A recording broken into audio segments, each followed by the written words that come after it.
अस्मत्श्री गुरुचरणारविन्दाभ्यां नमो नमः। श्रीरामचन्द्रपरब्रह्मणे नमो नमः। चूडामणि कृतविदुः वलये कृतवासुकिः भगवद्भूतु भव्याय लीलाताण्डवपण्डितः।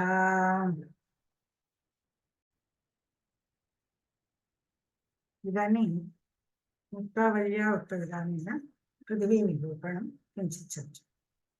सा च त्रिधा भवेद्देहम् इन्द्रियं विषयस्तथा इति अनित्यपृथिवी विषये उक्तम्। अनित्यपृथिवी विषये एव अद्य पश्यामः।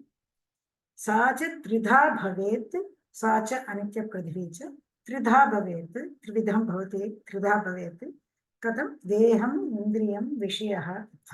देहमिति इन्द्रियमिति शरीरं विषय, इन्द्रियं विषयः इति। तत्र योनिजादि भवेत् देहम् इन्द्रियं घ्राणलक्षणं विषयोद्गणकादिश्च ब्रह्माण्डान्त उदाहृतः।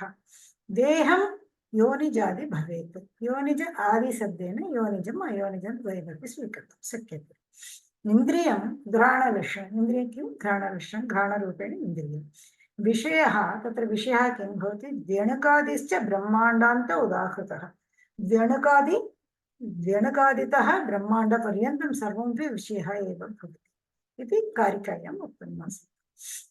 अत्र योनिजादिशब्देन योनिजम् अयोनिजं द्वयमपि स्वीकर्तुं शक्यते। योनिजं द्विविधं भवति, जरायुजम् इति अण्डजम् इति। जरायुजम् इत्युक्ते, जरायु इत्युक्ते गर्भः, अण्डजम् इत्युक्ते अण्डे पक्षि, सर्पपक्षि, एतत् सर्वमपि अण्डजं भवति। अस्मदादीनां जरायुजं शरीरं भवति। तदेव अयोनिजमपि द्विविधं, स्वेदजम् उद्भिद्धजम् इत्यपि वर्तते।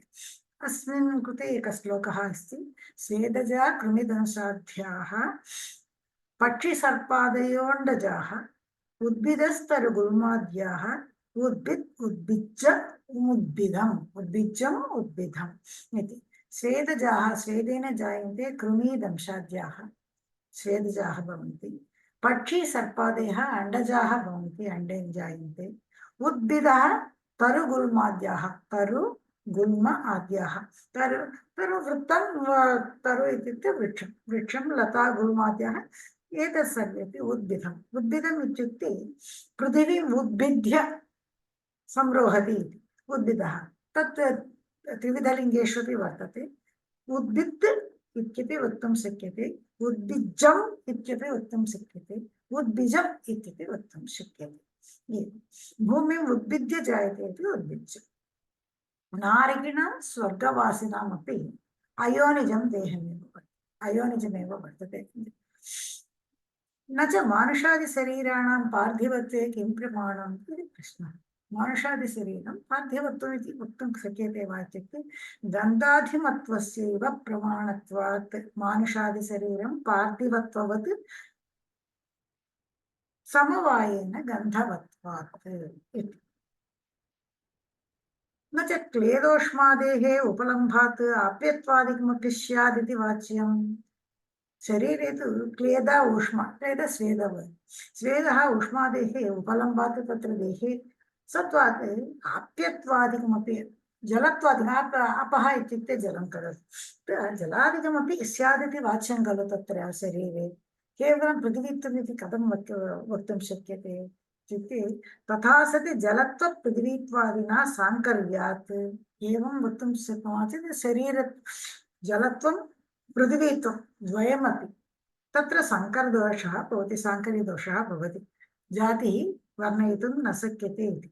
न च तर्हि जलत्वादिकमेव अस्तु, तत्र पार्थिवत्वम् इति न तु पार्थिवत्वम् इति वाच्यं। क्लेदादीनां विनाशेपि शरीरत्वेन प्रत्यभिज्ञानात् गन्धाद्युपलब्धेश्च पृथिवीत्वसिद्धेः इति पङ्क्तिः तत्र वर्तते। पृथिवीत्व अभावोति सरिज्जले जलत्वं वर्तते, जलत्व अभाववति च घटे पृथिवीत्वं वर्तते। अतः द्वयोः जलपृथिवीत्वयोः, जलत्वपृथिवीत्वयोः समावेशः अस्मदादीनां शरीरे वर्तते। तदा सति जलत्वपृथिवीत्वादिना सङ्करप्रसङ्गात् इत्युक्तम्।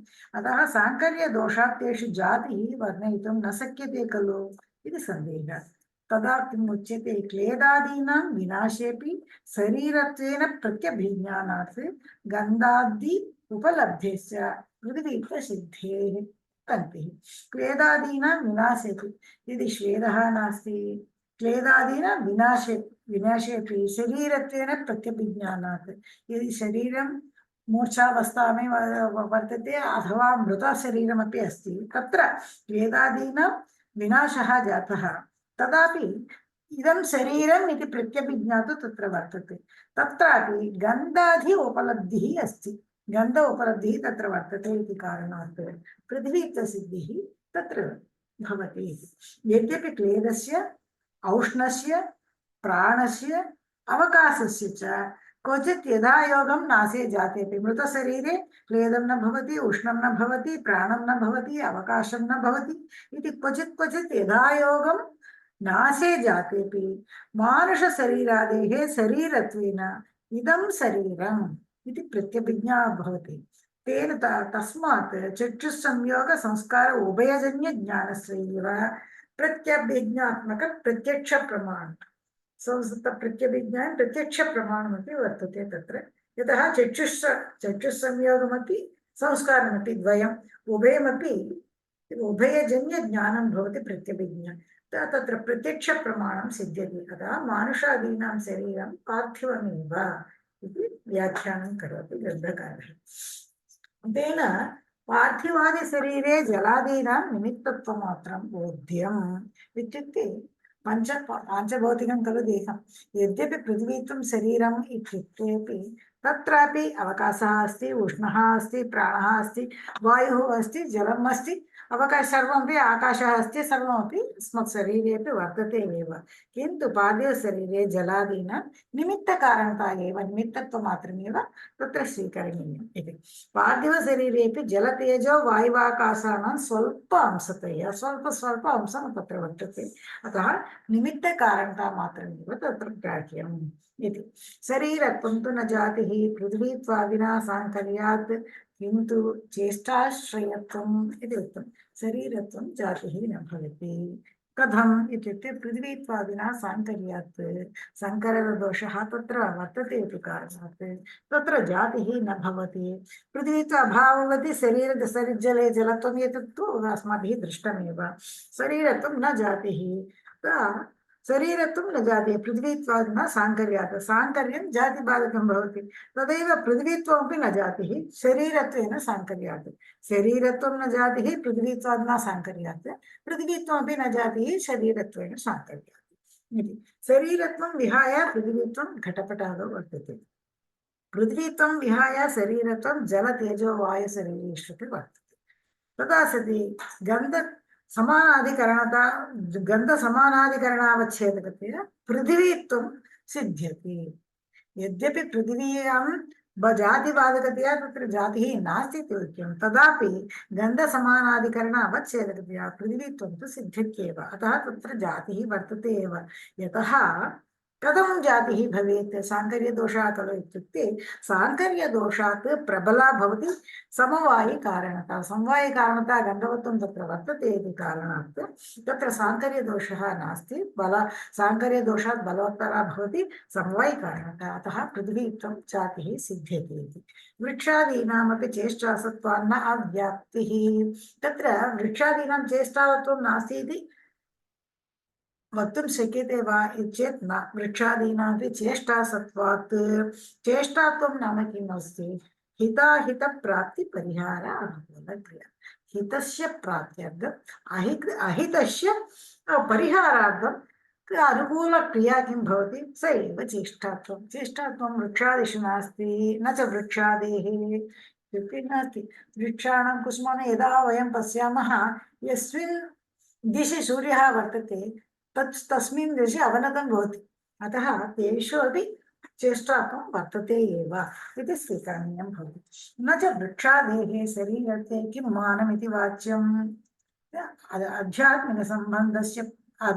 आध्यात्मिकवायुसम्बन्धस्य प्रमाणत्वात् वृक्षादौ शरीरमस्ति इति किं प्रमाणं, किं शरीरत्वे किं प्रमाणं किम् इति तस्य आध्यात्मिकवायुः इत्युक्ते प्राणवायुः वृक्षादिषु वर्तते, तेषु अपि वर्तते। अतः शरीरत्वं तत्रैव किं मानं, तत्र किं प्रमाणम् इत्युक्ते प्राणवायुमत्ते किं प्रमाणं, वृक्षादिषु प्राणवायुमत्ते अस्ति।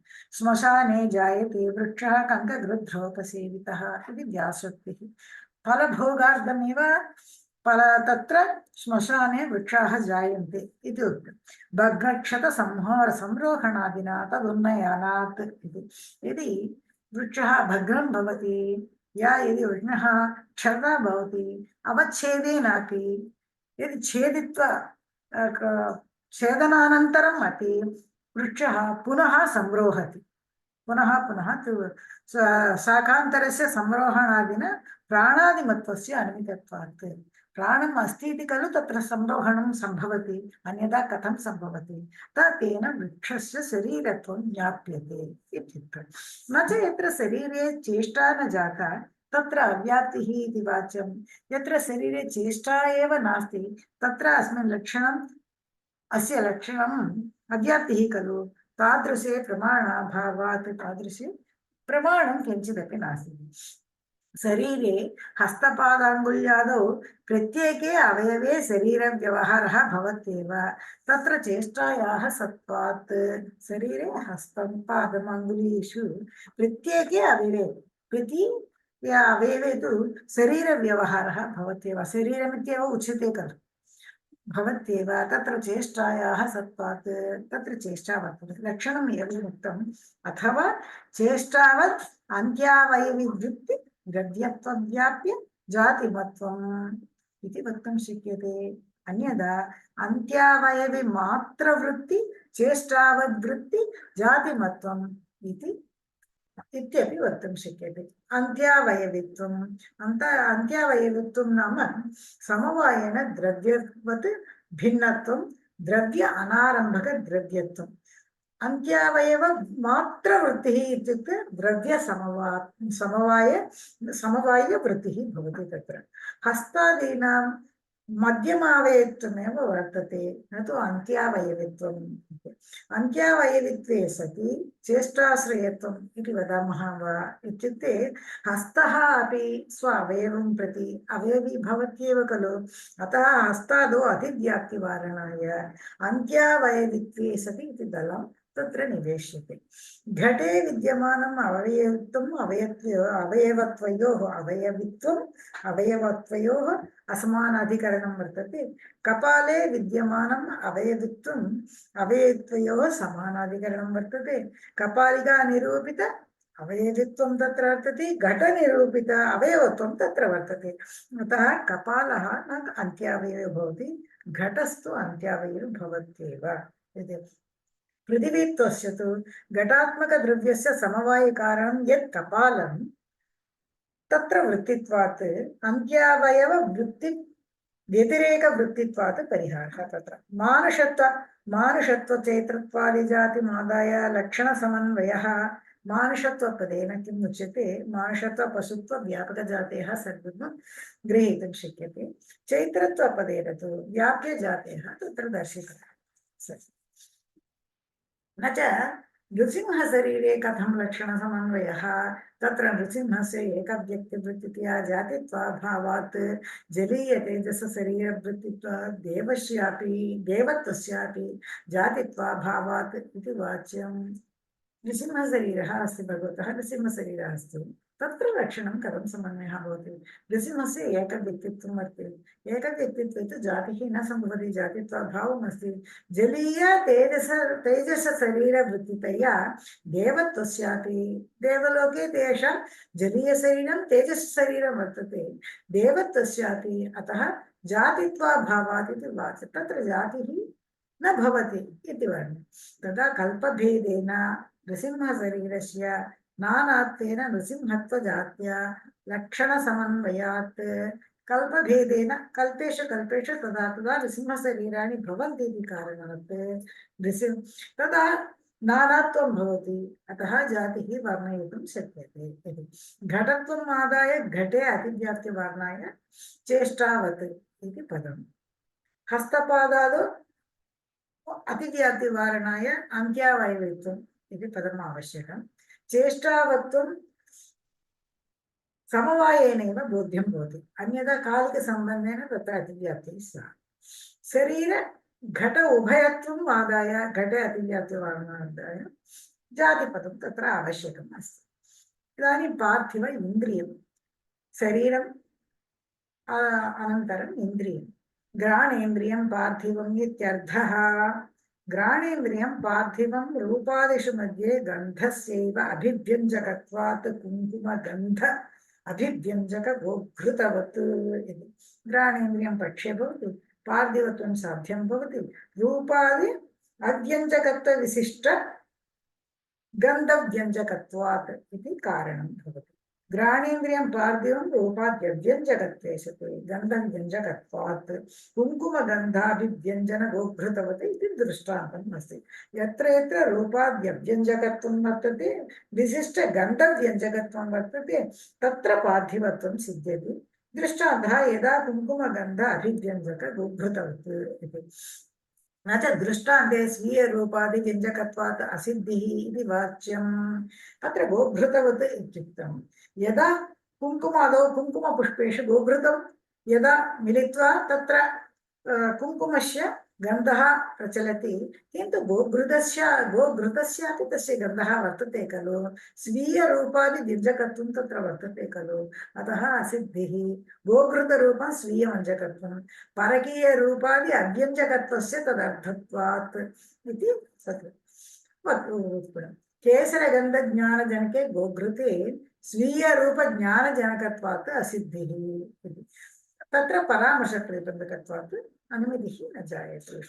घ्राणेन्द्रियं पार्थिवं परकीयरूपाद्यव्यञ्जकत्वे सति गन्धव्यञ्जकत्वात् कुङ्कुमगन्धाभिव्यञ्जकगोघृतवत् इति तत्र अन्यत् न च नवशरावगत गन्धव्यञ्जकजले अनेकान्तिकत्वम् इति वाच्यं। शराव इत्युक्ते मृण्मयपात्रविशेषः। नवशराव नूतन मृण्मयपात्रे यत् गन्धव्यञ्जकजले जले गन्ध तत्र भासते, तत्र अनेकान्तिकत्वम् इति न वाच्यं। यतः तत्र सत्तुरसाभिव्यञ्जकत्वात् नवशरावगतजलस्य यवादिपिष्टे मधुरक्षारादिः परकीयः जलः व्यञ्जकत्वात् परकीयरसादिज्ञानजनकत्वे सति इति विशेषणं यदि वयं